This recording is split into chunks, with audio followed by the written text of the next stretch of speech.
আমার life jacket. এটা আমরা কি করে ইউজ করি, কি করে পরি। এটা অ্যাকচুয়ালি এইখানে একটা ক্লিপ রয়েছে, এটা খুললে এটা লাইফ জ্যাকেটটা এইভাবে খুলে যায়, দুটো ক্লিপ রয়েছে।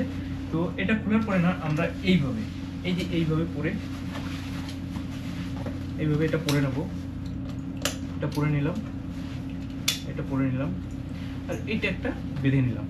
এটা খুব টাইট করে বাঁধতে হয়, কারণ যদি জলে কখনো ঝাঁপ দেওয়া হয় তখন এটা তো এইখানে ধাক্কা লাগতে পারে, তখন একটা অ্যাক্সিডেন্ট মানে অসুবিধা হতে পারে, হয়তো কোথাও ব্যথা লাগতে পারে, কোনো একটা জিনিস ভেঙে চুরে যেতে পারে। আর এটা এই যে একটা লাইট রয়েছে, এই লাইটটা হচ্ছে যে যখন আমরা সমুদ্রে যাব, মানে সমুদ্রে গেলে পরে এই সমুদ্রের জলের যখন এটা টাচ হবে অটোমেটিক্যালি এটা ডিটেক্ট করে লাইটটা জ্বলবে, এই লাইটটা ব্লিঙ্ক করতে থাকবে, হয়তো রাত্রেবেলা তখন দেখা যাবে এই লাইটটা, সেই জন্য এটা ইউজ করা হয়। আর এইখানে একটা বাঁশি রয়েছে, এই বাঁশি, এই বাঁশিটা ইউজ করা হয় হয়তো সমুদ্রে কেউ পড়ে গেল কোনো অকারণ, মানে বিশেষ কারণে তো জাহাজ ছাড়তে হলো, তখন সমুদ্রে গিয়ে হয়তো কেউ পড়ে আছে লাইফ জ্যাকেটে ভাসছে, কিন্তু আজুবাজু মানে আশেপাশে কোথাও কোনো জাহাজ যাচ্ছে, তখন এটা সিটি দিলে তারা হয়তো শুনতে পারবে, কি ছোটো কোনো বোট থাকলো তখন তারা হেল্প করার জন্য চলে আসবে।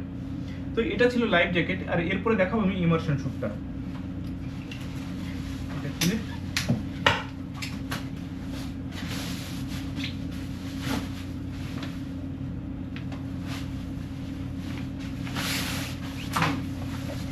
টোটালি দেখলে বোঝা যাবে যে ইমার্শন শ্যুটটা কেমন।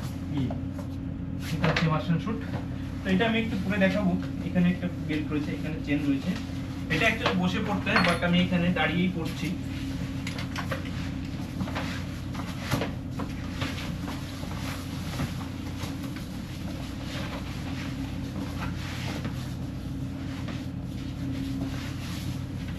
এটা যদি এইভাবে পড়া হয়,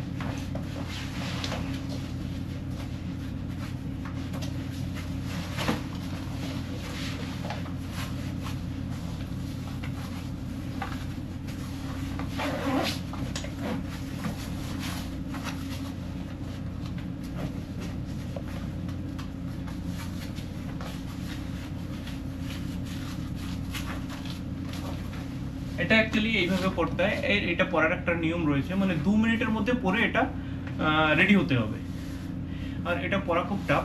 আমি যখন এটা পরে আছি, আমি যদি এখনো কোথাও ঠান্ডা জল বা সমুদ্রের মাঝে এখনো কোথাও ঝাঁপ মারি বা নেমে যাই সমুদ্রে, তখন আমার বডি টেম্পারেচার এটা মেনটেন করবে। সেই মেনটেন করার জন্য এটা ইমার্শন শ্যুট ইউজ করা হয়। তো চলো বন্ধুরা, দেখা হবে নেক্সট ভিডিওতে।